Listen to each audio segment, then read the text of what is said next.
Eagles Entertainment. With the 10th pick in the 2021 NFL Draft, the Philadelphia Eagles select. You're listening to the Journey to the Draft podcast.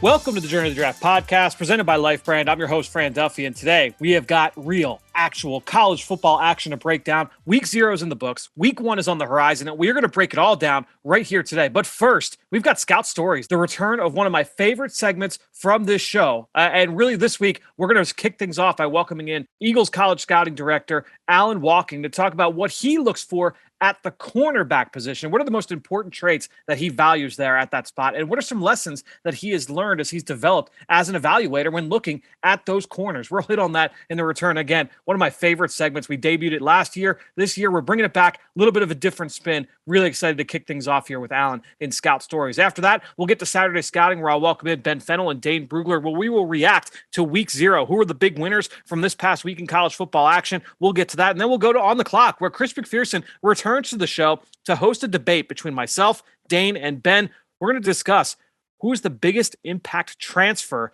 here this fall. We'll see. We'll kick things off on this year's competition with that. We've got a really fun show. As a quick reminder, jump on, leave us a rating, leave us a review, subscribe, obviously. And if you can leave us a question, that would be great. We'll answer it here every single week on the show in our draft mailbag segment. Appreciate everybody that has gone on and thrown us your support. Again, the best way to do that, go on to wherever you listen, leave us a rating, leave us a comment. If you've got a question, we will answer it. It could be about a player. You can leave your mock drafts in there starting now. Go on. If you've got a mock draft, whether it's for the Eagles, any team that you follow in the NFL, leave us your mock draft. We'll break it down in our draft mailbag section. That said, let's kick things off. Like I said, we're going to start things off every single Tuesday with our Scout Story segment, a member of the Eagles front office. This week, it's Alan Wolking talking about corners.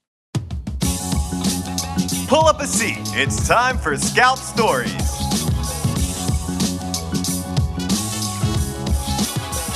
Well, joining us here for Scout Stories is the Eagles Director of College Scouting, Alan Wolking. Alan, thanks so much for joining us here to talk about the cornerback position, a really fun position to break down and evaluate. Thanks, Fran. So let's talk through corner. And it's a highly, highly discussed position. It's a passing league. I believe, if I remember right, it's either corner or receiver. There are more guys drafted than any other position every single year on a year-to-year basis. So everybody's looking for corners. What's the toughest part about projecting those guys from college to the league? It's probably the variety and the level of competition and the variety of techniques and cover schemes that you see in college. Some corners don't have to pedal square. They don't have to play a heavy dose of man-to-man. Some guys are protected by their college defense. And some guys don't have to face receivers that are athletically superior to themselves. So, there's projection there. You love it when you can see a corner face NFL caliber wideouts each week or in practice.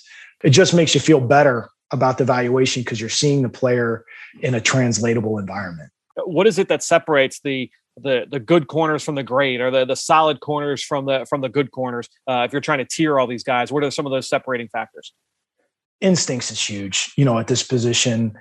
You also have to be able to run and recover. But really, I think having a feel for route timing and ball anticipation, the good ones have it. They attack the catch point. They have an over my dead body attitude. They're always scratching and clawing as the ball arrives. It's just really hard to make catches on those guys. I think, just the instincts and the tenacity at the catch point. And to me, and you didn't even say anything there. I mean, you talked about the turn and run and being able to recover, but a lot of these things, I think a lot of people view corner as a stopwatch position, and you're looking for traits, you're looking for height, weight, speed. But dude, I 100% agree with you. For me, it's competitiveness and it's instincts, and you throw ball skills in with that. But to me, the guys that are going to scrap and claw and that can that have an understanding of how offenses are trying to attack them in zone coverage, or have that ability to read routes and man, I mean, that can cover up some of those flaws you may have from a physical standpoint. That's right. And depending on what type of system you're playing, you may be able to compensate for a player's deficiencies. But all the good ones, regardless of if they're playing, man or more three or shell or whatever they're playing, I think what you're typically seeing is as the ball arrives like this, they're closing separation and they're just making it very difficult to finish catches. It's great to have all those things you mentioned. You want guys to turn, run, recover, stay in phase, all that. And you have to have that to a certain baseline. But as guys distinguish themselves, I think it's that last 2 yards at the catch. I love that. Even just like breaking it up into parts like that, the last 2 yards. That's a good takeaway. Has there been a point in your career that you've gotten either whether it was a piece of advice or whether like, a light went on, you're like, yeah, like, all right, this is how I'm going to view this position moving forward. Has there been like a turning point or like I said, a piece of advice that you've gotten that you can share with our listeners? No, I think for us, it's shifted as we've shifted defenses. I think this is a position where different guys can fit different schemes. So I think as we evolve and as the league evolves, RPOs and all this stuff as it comes in the league, I think it changes what you're looking for from this position specifically. So I think for us, it's been kind of just finding fit, like finding the guy that can function within our system that we can fully optimize. It's great to have these premium players that you see that get these the large paycheck, the premium guys. But I think we can get high level output off of players from different levels in the draft just by finding the fit. Yeah. And along those lines too, you mentioned like the RPOs and the quick throws. I feel like everybody before would be like, all right, well, tackling, that's not something you necessarily are going to prioritize. With jet sweeps, bubble screens, RPOs, like if you're a bad tackler at corner, you're going to get exposed at some point early on, if you become a starter. Yeah, I mean, try going into a meeting and telling the defensive coordinator, you want a guy who can't tackle. Every guy we've had, they'll look at you and point at the door and get out of here. Yeah, if you can't get a guy on the ground, we got big problems, and that's going to be a tough meeting if that's your guy. Did you study? Were you covering the Southeast when Darius Slay was coming out? No, I was not, unfortunately. He honestly, watching him, I feel like he's one of those guys that when you look league wide, this is even before he got to Philly, was one of the more underrated players just around the league. And you talk about the skill set, but also the competitiveness and everything you hear about the way that he works with the younger players, both offense and defense. It kind of speaks to everything we've kind of talked about here at that cornerback spot. He's a great player. I think he might be a little underappreciated. I don't know if anybody had a harder job than he had last year. We asked a lot of him, and he is highly competitive. He's a very, very good corner. I mean, his pro tape is excellent, and I'm really excited about seeing him in JG's defense. Well, Alan, always fun to catch up with you. Thanks so much for shedding some light on the cornerback spot. Excited to continue talking with you here as the season keeps moving forward. Thanks, Fran.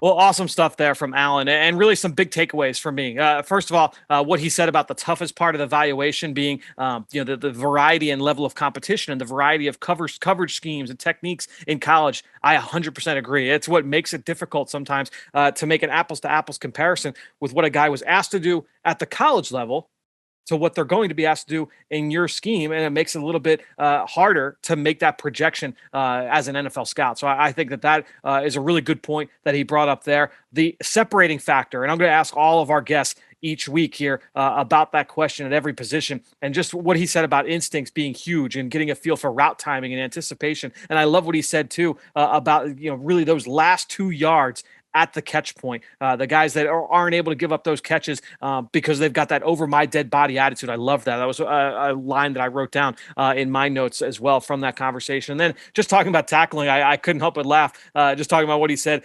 Try telling the defensive coordinator that you want a corner who can't tackle. We can stick our nose up to that. But in today's game, I truly believe that is an extremely important part of playing the cornerback position. You are going to get isolated if you are not able to make those stops one-on-one. So great stuff there from Alan. Again, we will be doing this every single week right here on the show. Those early week episodes, we'll be welcoming in a different member of the Eagles scouting department to talk through a position that they evaluate at the college level. That said, let's get to our next segment here. It's now time to welcome in Dane Brugler, Ben Fennell for Saturday Scouting.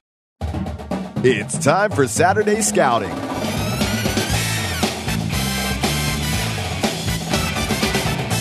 All right, well, time for a moment that we've all been waiting for a long time, the start of our college football analysis for 2021.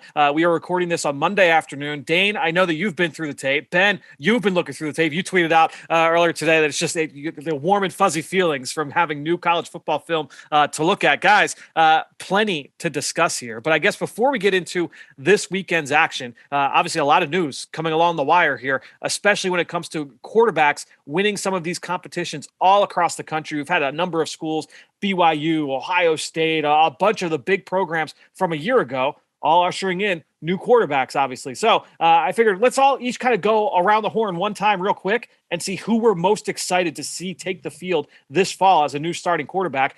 Dane Brugler, I'll come to you first. Who's the guy that you're excited to see take the field for the first time? Well, I'll try to go quick, but there's so much to talk about with this Ohio State quarterback situation. At this time last year, Ohio State had one of the more stable quarterback situations with Justin Fields. Now it's the opposite. It's very much unsettled, but it's also one of the most interesting situations in the country because Ohio State is loaded at quarterback with talent. But they go 4 deep. We just haven't seen any of these guys. 4 really talented, highly recruited guys. Redshirt freshman CJ Stroud, he was announced as a starter, but we just don't know a ton about him. He won the battle this spring. Kyle McCord, Jack Miller, they were both top 5 quarterback recruits in the country. They're right behind him.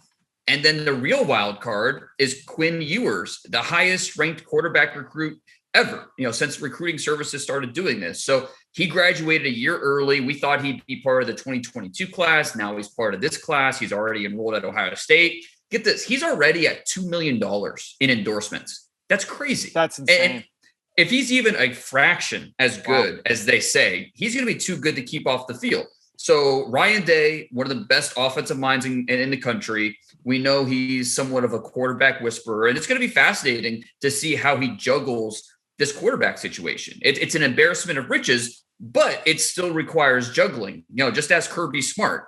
Does he have any regrets about choosing Jake Fromm and letting Fields transfer? So it's just going to be a really interesting dynamic with Ryan Day and how he manages this talent in that room, keeping the right guys happy. And there's going to be transfers, but can he keep the right guy, in the program, on the field? It's going to be a really interesting situation to watch. And not to mention, Ben, we talked a lot about how there was a lot on Justin Fields' plate last year. Not everything was lots of screens and bubble throws and bubble screens and RPOs, getting the ball out fast. He had to hold the ball a long time, often in that offense. So interesting to see if the game plan, if the approach kind of changes with the young quarterback. Yeah, that wasn't an air raid point and shoot offense that Dwayne Haskins played in. They completely changed it to more of a pro style, multi-tight end, a lot of under center, a lot of pro style play action concepts, which is a little tougher on young quarterbacks. So, Quinn Ewers coming from more of that point and shoot system. I'm interested to see how they may cater the offense to whichever quarterback comes in. Well, and one other point about that Ohio State offense is just, again, how loaded they are. They've got maybe the top 2 wide receivers in the country with Chris Olave and Garrett Wilson. And I think Day just came out today, Dane, saying they're going to roll 6 deep at receiver this year. Right, exactly. And the guys behind them would start almost anywhere else. And then you look on the offensive line, looks like Petit Ferrer, who's been the right tackle, is going to move to left tackle. That's going to push Thayer Munford inside the guard. This is all about getting their best 5 on the offensive line out there on the field. They pretty much have 4 offensive tackles playing at the same time, but a few of those guys moving inside the guard. So there's so much talent around the quarterback position. It's just a matter of getting the right guy in there and with the right scheme, the right play calls. So it should be a lot of fun to watch. And it starts Thursday night at Minnesota. So it should be a lot of fun to kick off the season. That's actually really good for Thayer Munford too. We'll get to see some tape inside with him at guard, but we won't go too far down that path. Ben, who's the quarterback you're most excited to see? Well, I think it's an exciting landscape of college football right now because a lot of these top teams have a turnover. Alabama, championship contender, new quarterback. Ohio State, championship contender, new quarterback. Clemson, same thing. I'm really interested to see Texas and Steve Sarkisian. But a team that's a little offbeat that I think has a national championship caliber roster, but with a new quarterback, is Texas A&M, who Dane has put 3 prospects in his top 50. They are loaded at weapons. They're loaded on the defensive side. It's just a matter of who's going to play quarterback. And recently, Jimbo said that Haynes King, the redshirt freshman, beat out Zach Calzada for the job. He's 6'3", 200, a little frail, but more of a dual threat minded quarterback than Kellen Mond was, who Kellen was a little reluctant to run. So you might get some more plays out of structure and late in the down. But this kid is in a great situation with tons of weapons around him. There's also some receivers, guys, that we're going to learn about. Demas, Chapman. These guys look like Clemson types. They're 6'3", 6'4", tall, long, skinny, explosive. They're going to come on the scene this year for Texas A&M. The big question is quarterback. So we'll see if Haynes King can pull it out and really kind of just hold down the ship. He doesn't need to be a superstar. Just get the ball out of your hands and let these weapons and superstars do the work around you. I like it, and I'm excited to see more of those skill players too on the perimeter for A&M. For me, we're going to talk a lot about Tennessee transfers. We've been talking about all the guys transferring out of that volunteer program. How about a guy that transferred in, and that's Joe Milton, who on Monday was announced was officially going to win that starting quarterback job. It was just under a year ago, week one, the weird week one that it was in the Big Ten last fall, where Michigan took on Minnesota. And Joe Milton, we talked about him on the show. Looked impressive. I mean, the kid's got tools. He's big. He's strong. He's athletic. He's got a cannon for an arm. So I'm excited to see what he looks like down there in that Tennessee uniform. It's got to be better than what they've had at quarterback over the last few years. So I'm interested to see what he can look like down there. New coaching staff, new scenario, new situation, new talent all around. I'm excited to see what Joe Milton looks like. It could be kind of interesting down there. New location for Milton. They had 4 quarterbacks leave, Fran.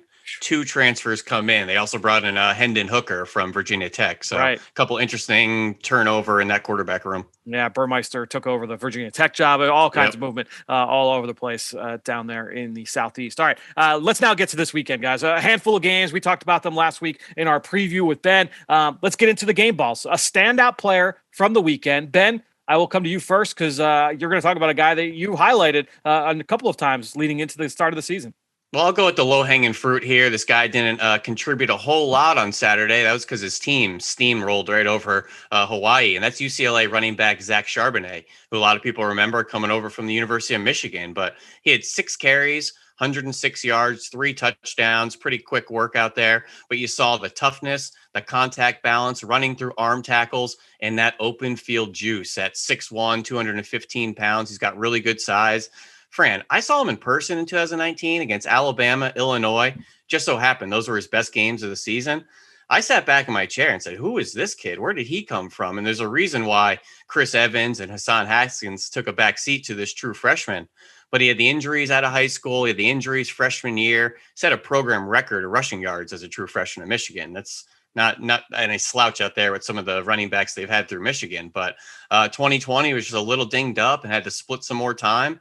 So he got out of there, went to UCLA, and he's going to be a stud in that backfield. And those 6 carries for 106 and 3 touchdowns, go watch all 6 because each one showed you a little something that he can do. Yeah, it won't take long to get through, even just if you go watch the highlights of him running. A little bit of a different test here for week 1. They've got LSU here on the schedule, but it'll be interesting to see if he can keep that up. Obviously, a lot of buzz building for UCLA. Chip Kelly in his 4th year with that team. Dane, let's go to you next for your game ball.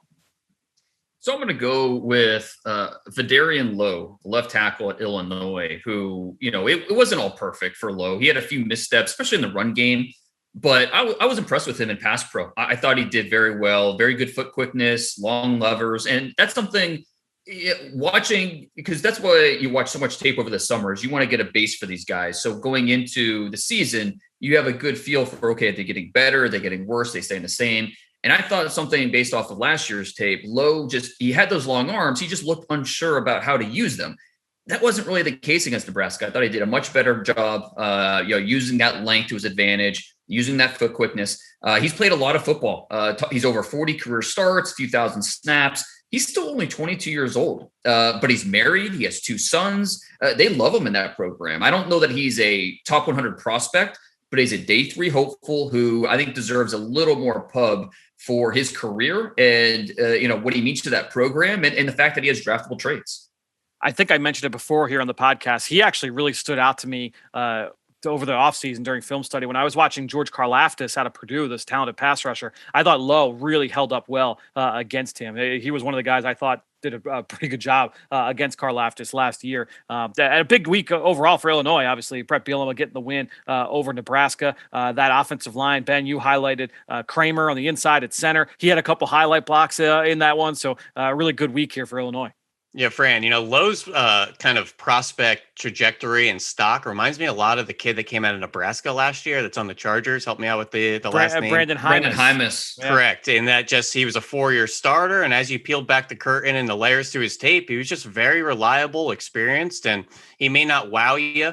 You may not hear about him in the spring, but he's a type that are going to fill out offensive line rooms in the NFL. I like it. Well, I'm going to go, Ben, you started us off with a running back out west. I'll close this out with a running back out west. Ronnie Rivers from Fresno State. Ben, we talked about him last week in the preview. He said, he's going back. He's trying to beat some of those records. Well, he got one of those records on that one big catch, and you highlighted it on Twitter. I almost tagged you in it as soon as it happened, but when he caught the wheel route on the All Go HB seam down the field, goes for, I think it was like 65 plus yards, 70 yards on the touchdown catch. Sets the record previously held by his father, who was a former running back out there with the Bulldogs. So Ronnie Rivers gets on the board with that long touchdown. Had a solid day on the ground as well. Fresno State easing their way to a nice win over UConn. Nice and decisive win. So Rivers didn't have to do too much, but they've got a big one here this week. They've got Oregon coming up next. We'll see if Rivers can duplicate that effort here in week 1. All right, guys, let's go to our one play takeaway. I highlighted that big play. Ben, I'll come to you next for that big play. What did you see from that one? Yeah, and kudos to offensive coordinator Ryan Grubb out there for dialing that one up. That's it. To explain to fans, it's when you get that running back going vertically down the seam with the jet motion, everyone's going all go. The free safety actually played it right, Fran. The quarterback underthrew it just a little bit, and the free safety almost overran it. And then it was off to the races there for Ronnie Rivers. But 119 career receptions coming into 2021, trailing only Max Borghi out in Washington State for current players in college football. He's a little undersized, 5'10", 190, 195. But you can see what he can do in the pass game. Everybody wants a third down back like this in the NFL. So don't scout the helmet. Fresno State, Ronnie Rivers is a good player. Not the only big play from that Fresno State game either. One of the big highlights from college football Saturday, Jalen Cropper from the Bulldogs, quick in-breaking route. They were in the backed up territory. It was from their own 14-yard line. He takes a quick in-breaker. If you haven't seen it, go find this play. He was surrounded by like 4 or 5 UConn defenders who could not they could not lay a finger on him. They could not get him to the ground. He's able to pull away for the big play touchdown. Jalen Cropper, who was on the Senior Bowl watch list. He's a guy that's on my sheet and ready to go. I haven't done a full study, but that play certainly caught my attention there in week 0. Dane, how about from you? One play takeaway from this weekend's action. So I'm going to go with Braxton Jones, the left tackle at Southern Utah. And I tweeted about him Saturday morning, and I said it was a money game for him going up against San Jose State. And going over the tape this morning, I thought he passed with flying colors. Jones was one of the best players in the game on the field. Scouts were really curious how he was going to hold up against the defensive ends they have there at San Jose State, especially Cade Hall, a senior, who's got a shot to be drafted. Hall was completely shut out of the stat sheet. Didn't record a stat. And so for my one play takeaway, there was one play in the second quarter. I tweeted the video from the All-22 where I think it really shows Jones and his strengths as a player. Quick, efficient footwork, long arms. I think the hype with Jones is real. He played like a player who wants to be drafted in the first 4 rounds. And he's got another big test coming up this Thursday against Arizona State. So really looking forward to that one. Huge game for him. Huge game. No question. It's a big one. And we always highlight those for the guys from the lower level of competition. How do they do against the bigger schools? So big matchup there against ASU. Let's go now to our down the road freak shows. A freshman or a sophomore, not necessarily eligible for next year, but someone to file away for the future. And I'll stay in that game, in that San Jose State and Southern Utah game. I'm going to go with San Jose State tight end Sam Olsen, who had a 75-yard touchdown. Came in motion from right to left, goes down the seam. Number 3 runs to the post. Very similar to the Ronnie Rivers play, Ben, except obviously instead of coming from the backfield, he came in motion in the slot. And he just ran away from everybody. This is 6'4", 225-pound tight end with impressive speed in the open field. Fastest guy out there, runs away for the 75-yard touchdown on the catch and run. Sam Olsen ended up on my sheet after Saturday with that big play from the Spartans. Ben, we'll come to you next. Who's your down the road freak show here from this week? Yeah, I don't have a particular impact play, but rather just his entire game just really caught my eye. And that's Fresno State nickel safety Justin Houston. Justin Houston, certainly a name we all know, no relation to the NFL player Justin Houston, but his older brother was linebacker John Houston that played for 4 years at USC just a couple years ago. So very athletic family. But this guy's playing in what they call the Husky hybrid role, which is a nickel safety, over number 2, detached quite often. But guys, he's 6'4", 193. He is a tall, long-limbed defensive back with really good speed, explosiveness from Juniper Serra High School. David Bakhtiari, Lynn Swan, currently in college football, guys like Merlin Robertson. complete powerhouse out there, but not a whole lot of notes on him. But just saw this long, tall, skinny kid playing detached with good speed out there. You start to peel back some layers. Really interesting player out there for Fresno.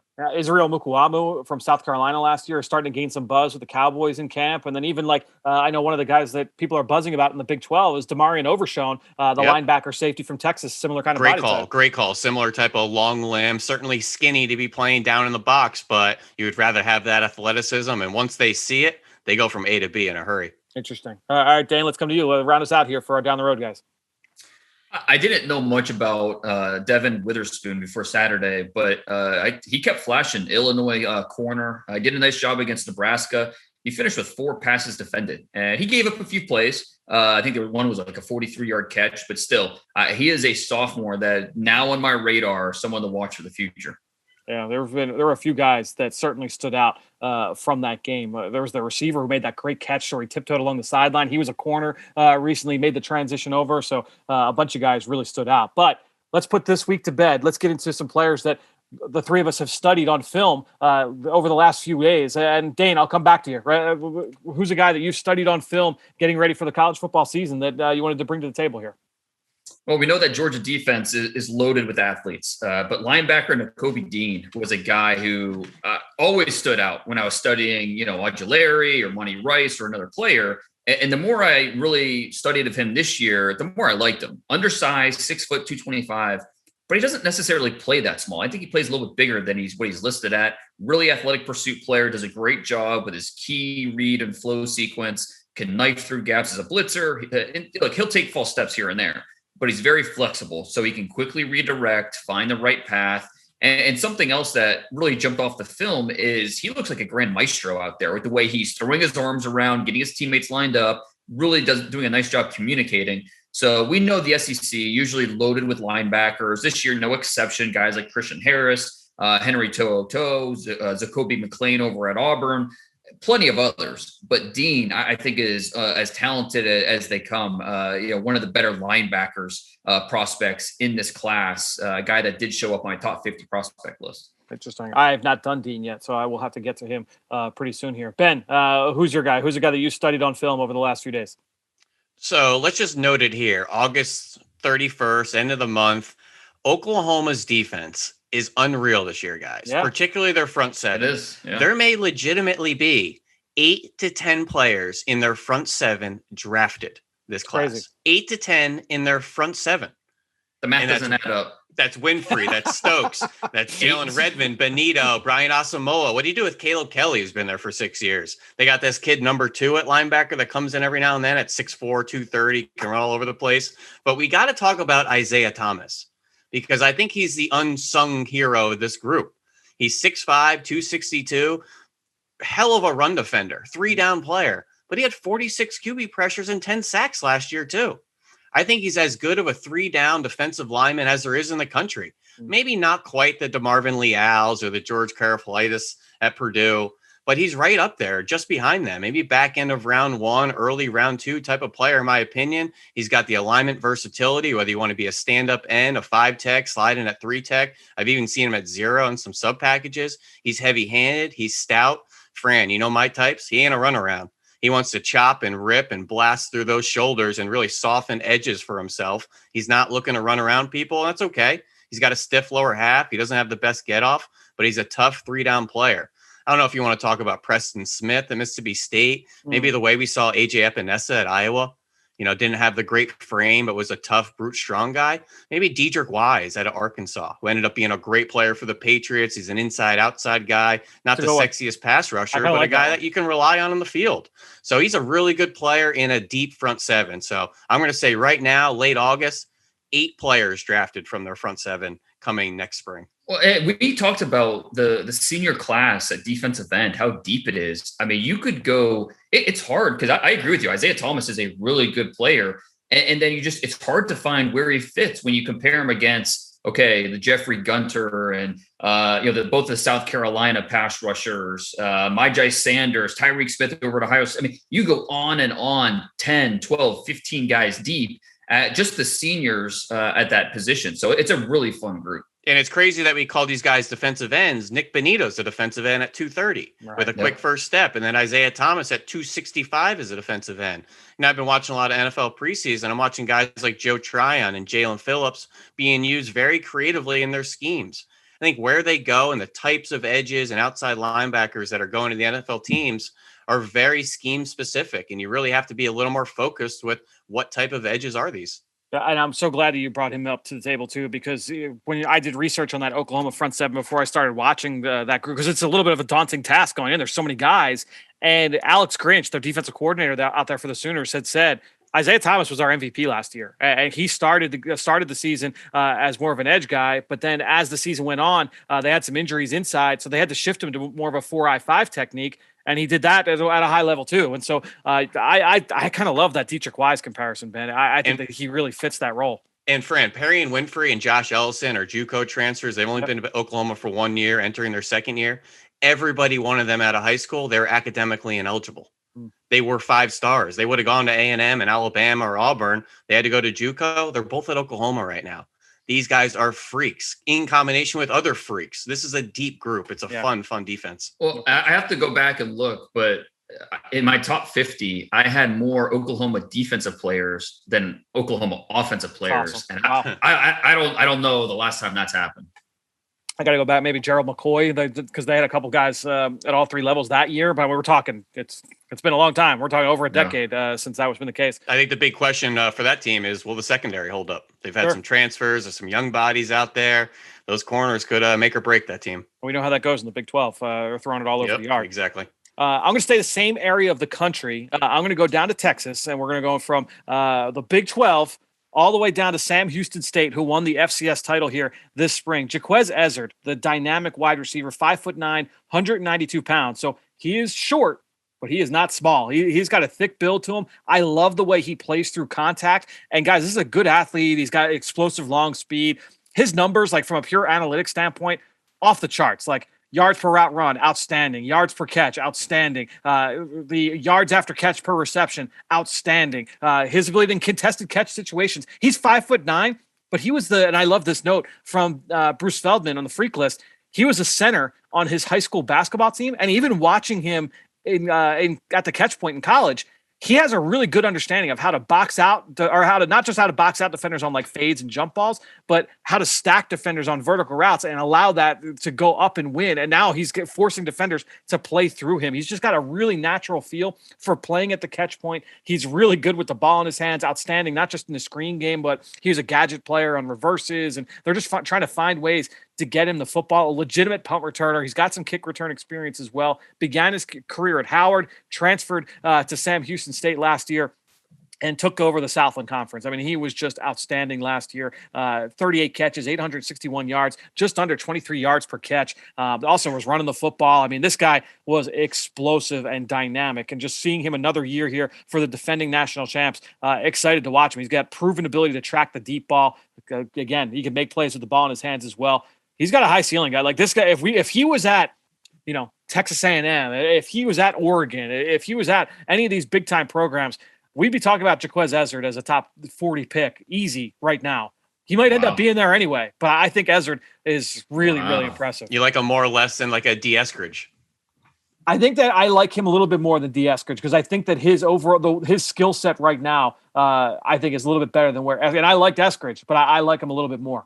Some of these per catch averages on his stat line don't make sense. I need to double check some of these, because what I've written down, 114 career catches, averaging 25 a catch. No, dude, it's funny you say that. I actually did that. I was like, hold on. He doesn't average 25 a catch on his career. That doesn't make no, it's legit. I mean, he's been a big play weapon wherever he's been. He's outstanding. All right. So we've had our guys picked out here for our film room recap. We've gone through week 0. Let's get into one of our favorite segments. Let's bring in Chris McPherson. It's time now to go on the clock. On the clock. All right, well, let's keep the show rolling here with On the Clock, the return of last season's favorite segment. We got so much feedback on a weekly basis for our debates here. C-Mac, welcome back to the show. Dane, Ben, hope you guys are ready to lose for another season worth of debates. Who actually won? I can't believe we're actually bringing this back again. I thought this was just filler for last season, but glad to be part of the show. There's only one reason we're bringing it back, and it's because I came away with the W at the end of the year. Okay.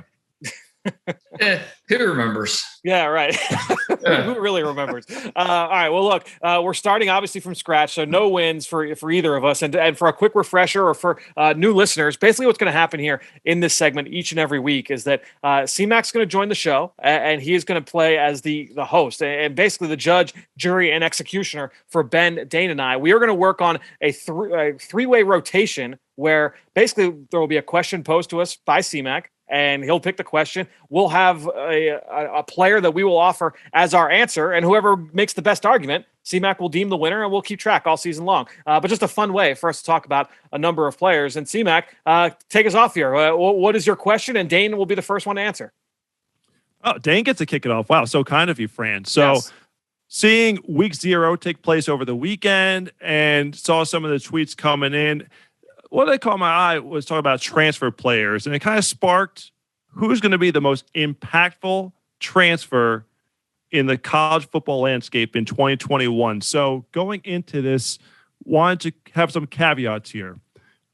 Obviously, I want mainly the players who have transferred this offseason, but Fran and I were going back and forth on this. I was willing to open it up where if someone transferred, say, in 2020, but didn't play due to injury, due to COVID opt-out, they could be included in this discussion as well. So with that as the landscape, Dane, take it away. Who will be the most impactful college transfer in the 2021 season? So usually when we talk about transfers in Alabama, it's usually guys that can't find playing time, have to transfer somewhere else. Jalen Hurts, Alvin Kamara, on and on. But this is an example of a player transferring to Alabama, who I think is going to be an immediate impact guy. Linebacker Henry To'o. This is a big-time recruit out of California 2 years ago. He was a big get for Tennessee. Started 2 years there. He entered the transfer portal this past offseason. Ohio State went after him big. Alabama made a big push. Ends up going to Tuscaloosa. And I think he and Christian Harris, both those guys, they're going to make one of the best linebacker duos in the entire country. To'o, he played for Greg Pruitt at Tennessee, so there's familiarity with that Alabama defense. Pruitt came from Alabama. The Alabama coaches have been raving about the leadership impact already. And when you look at Alabama this year on defense, they lose all their captains from last year. They lose an impact linebacker like Dylan Moses. To'o gives them an upgrade on the field, and he's already filled a leadership role that we know is vital for Nick Saban's squad. You talk about communication, how important that is. So, look, we know Alabama is going to be good, but adding an established talent and voice like To'o, that's the type of impact that can help win championships. So, Dane, a couple follow-up questions. First, why did To'o decide to transfer? Do you know anything about the background there? Yeah, it's likely because of Greg Pruitt. He was fired as head coach, and that was a big reason why he went to Tennessee. And so with the head coach gone, there's turmoil going on in Knoxville. He decided to jump ship, and Alabama made a strong push for him out of high school. And so he was familiar with the coaches and felt comfortable there. Like that. What was his draft stock coming into this season, and how can playing for the Crimson Tide help further it even more? He's a potential top 50 guy. He's a player that flashed. He started as a true freshman. He was all SEC as a freshman. And last year, it was a mix of good and bad just because of that defense was so rudderless. And, but you can see the talent anytime he's on the field. And now that he's in a system like at Alabama, I think this is really going to unlock all of his talent. And like I said, with Christian Harris already there, potential first-round pick at linebacker for Alabama. You add To'o to that defense, those two guys are going to form, I think, the best linebacker duo in the country. Are these the two best linebackers, off-ball linebackers in college football, Dane, or are there other ones in the mix? My question really more is To'o in this discussion as one of the top off-ball linebackers in the class? Yeah, you can make that argument. I think in my personal rankings, Harris is the top off-ball linebacker. Then after that, there's, a group of guys in that next tier. And I think To'o's right there, along with guys like Nakobe Dean out of Georgia and a few other linebackers. So Christian Harris, I think the top linebacker, but To'o, not far behind, and he's going to have a shot this year to show why he belongs in that top tier as well. All right, nicely done. Way to open it up. Fran, who has the honors of going second? Ben is going to go number 2 here in this order. So I'm going to go with North Carolina running back Ty Chandler, C-Mac, and he's coming over also from the University of Tennessee. And let me tell you, Jeremy Pruitt can recruit his butt off out there. They had a lot of talent, and now they're scattering like cockroaches to other programs. So Henry Toyo, certainly a coveted linebacker now at Alabama. But Ty Chandler, the running back, C-Mac behind Najee Harris, Cam Akers, DeAndre Swift, some pretty good company out there. So he ended up going to his backyard school in Tennessee. He's from the state there, but he is an electric all-purpose athlete. He was a kickoff returner. He was good in the pass game, home run speed in the run game, 3 runs of 50 plus in his career, 3,200 all-purpose yards, 17 touchdowns. That's running, catching, kickoff returns, some special team snaps too. What I'm getting at, C-Mac, he was a good player on a bad team. Now he's going to go over to North Carolina. And who were the darlings of college football last year? Their running backs. Michael Carter, 4th round of the Jets. Javonte Williams, all the way up to the 35th overall pick to the Denver Broncos. He came out of nowhere last year. It's a veteran offensive line with 3 seniors, 2 juniors, veteran quarterback in Sam Howell, who everybody knows probably going to be a first-round pick. They love to throw the ball down the field, which means safety's got to stay back. Who capitalizes? The run game. And they're going to hand the ball off a ton in that RPO offense. They love to throw it to the backs in the screen game. Summing this all up, Ty Chandler was a good player on a bad team. Now he's going to a team that really likes to feature that running back position, and they have 2,300 yards, 27 touchdowns to replace of production. Michael Carter and Javonte Williams went silly last year. A lot of production to replace, and I think Ty Chandler is going to chew up a lot of that. But where's Chandler early on? Obviously, we're just starting. Really, you haven't started the 2021 college football season. But just brief overview. Where does Chandler rank among the running backs coming into the season? Is he in the discussion to possibly be one of the first ones off the board in 2022? No, not at the moment. I think he's middling somewhere on most boards between the 10th and the 20th running back. He's nowhere near the Isaiah Spillers or Breece Halls or even some guys like Hassan Haskins and Mohamed Ibrahim in the Big Ten or 220-pound, type of bruiser backs that NFL teams think they can, plug right in. The Kennedy Brooks of the world. His other Tennessee teammate, Eric Gray, who's on his way out as well. There's a bunch of good backs all over the country here. I think he's a kind of a quiet guy right now. He needs some attention, and the best way to get attention, get on a high-powered offense, go win some games, and rise up boards just like Javonte Williams did. Oh, he needs some attention. Needs a little love there. Fran, bring us home. Who will be your selection for the most impactful transfer here in the 2021 season? So not only am I going to go with a former Tennessee player, but I'm also going to go with another former Tennessee running back. Ben just alluded to him. I'm going to go with Eric Gray, who ended up in Norman, Oklahoma. He is going to play with Lincoln Riley, Spencer Rattler, and the rest of the Oklahoma Sooners. So to me, I look at Eric Gray, and it's an interesting comparison between he and Ty Chandler.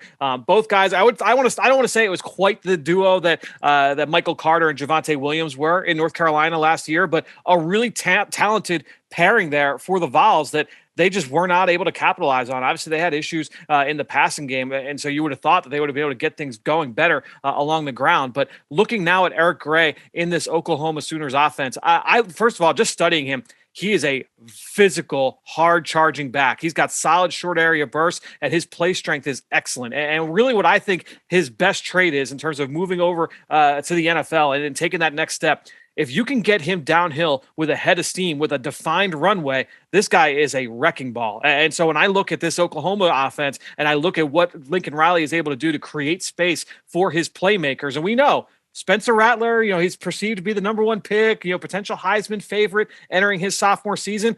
The spotlight is going to be on this Oklahoma offense. So I look at Eric Gray, say, look, the room is there. Ramondre Stevenson is gone. He led the NFL in preseason rushing yardage this year for the New England Patriots. There's plenty of production left here in this backfield. He's going to be splitting it there with Kennedy Brooks, who's coming back as well after opting out last year. But I think when you look at Eric Gray, this is a guy that's got the ability to be really physical downhill. He's a really good receiver out of the backfield. He rarely put the football on the ground, solid hands. I think he's going to fit well in an offense that highlights player strengths. And again, in one of the best offenses in college football, he's going to have the ability to make headlines and be on one of the top teams in the country. So when you talk about who's got the ability to make the biggest impact, I think that Eric Gray is a guy that's going to be on the tips of a lot of our tongues every Monday morning after college football weekend, just because of his play style and the role that he's probably going to have in that offense. Strong finish there. So I mean, C-Mac, their quarterback is at Washington State. Their left tackle is at Oklahoma. We could probably talk Tennessee transfers for do a whole half segment. hour Yeah, if right. you wanted to. I was going, what happened to Tennessee? There's all this talent. And obviously the coaching staff is not there anymore. So obviously couldn't put it all together. So great opening salvo. I feel like we picked up right where we left off last season. Making it very difficult for me. I think very educational on all fronts. Funny that it's all from the same program nonetheless. Let's see. Number one, the first week winner. I believe he won the first week last year. Dane Brugler is going to kick things off here. So I love the fact that it's coming in, helping form the best linebacker group in the country. Henry To'oTo'o bringing leadership from his previous stint at Tennessee. For a defense that's going to be looking for an upgrade and needs at that position. And really, you could say that for all three of you guys, because I think that's a big thing with the transfers. You're trying to replace production and leadership as well, because you need guys who can fill in and be these instant impact guys. But overall, it seems like it's going to be a good fit for them from a scheme standpoint. Coach is very familiar with them, obviously. So I think the coach, Greg Pruitt, will know how to get the most out of them. So I'm going to go defense. I figured, I thought we have quarterbacks, skill position guys. Let's go something a little less flashy, even though it's the program that seems to win year in and year out. But I'm going to go with Henry To'oTo'o as the most impactful college transfer based on the arguments laid out today. But, great to learn about all these guys and look forward to hearing more about them down the road. And I hope, Fran, that Eric Gray is on the tips of your tongues, I should say, every Monday. As we'll be breaking them down every week as the Sooners get kicked off here this weekend. C-Mac, thanks again. Ben, Dane, we will talk to you both later this week here on the Journey to the Draft podcast. Well, great stuff there from Chris McPherson, Ben Fennell, Dane Brugler. It was just fun to get into our regular season mode here on the Journey to the Draft podcast. Make sure you stay tuned later this week. I've got a big week coming there. We're going to preview week 1 with Ben Fennell. We've got some great guests lined up for later this week. Ross Tucker makes his return to the show. Make sure you stay tuned right here on the Journey to the Draft podcast presented by Life Brand.